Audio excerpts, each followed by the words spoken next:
Hi, I'm Jami Philbrick for iamROGUE.com. I'm here in LA surrounded by the Boxtrolls, my new friends. They appear in the new animated film, The Boxtrolls. I had a chance to talk to the directors of the movie about the film. Here's what they had to say.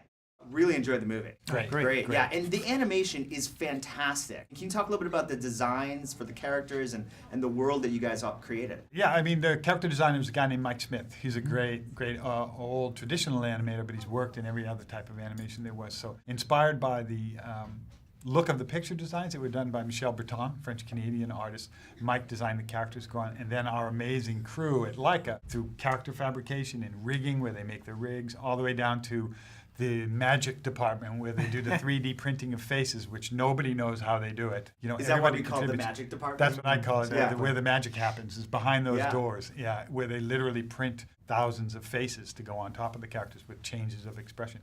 You know, everybody contributed, and the joy of making a movie like this is you get to see every step of the way it gets better and better just and better. Watch it get elevated all the way through. It's unbelievable. And you had a great nod to those guys in the end credits scene. Yes. Where we sort of reveal a little bit of who's behind the magic, right? Yeah, it's kind of become a tradition with the Leica films that we always show a little behind. We pull the curtain back a little bit and show you a peek at it. The voice cast is amazing. Tell me a little bit about getting Sir Ben Kingsley and Jared Harris and Elle Fanning and these great actors to come on board. Yeah, you know, you try to get your hero first. Mm-hmm. So we landed Isaac, and then we knew he'd be predominantly talking to Winnie and the Boxtrolls. And then from that point is you have a short list of the people that you'd like to get. You get clips from their old movies, and you cut them all together. And so you hear everybody talking to each other. The dialogue makes no sense because it's from all different movies, Game of Thrones, Sexy Beast, and you know, Simon Pegg movies, and they're all cut together. And then but then you're just looking, does it sound like the band plays well together? Can you tell who Trout is? Can you tell who Pickles is amongst all the other voices? And then you go out for them, and hopefully they go for it. Yeah.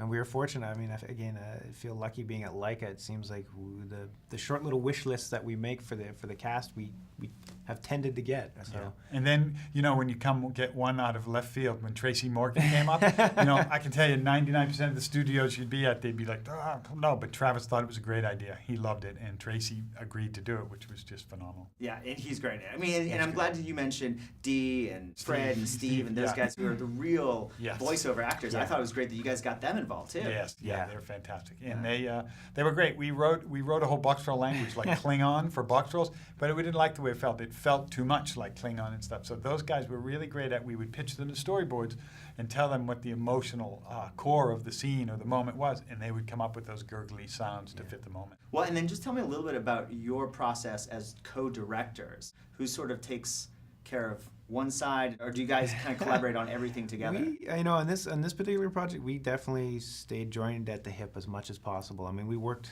together all the way through the pre-production story and getting a lot of the design decisions worked out. And then once the animation schedule starts, we do have to be split up just to kind of, we've got 30 animators, we've got 55 stages, there's 350 people all working at the peak of the production. And so that's where, you know, having two directors is a real advantage in terms of efficiency, because we would split up as much as we could to help keep everything moving, keep everything flowing. Last question, favorite cheese? Gorgonzola.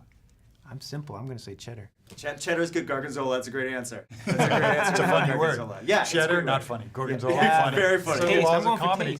Thanks, guys.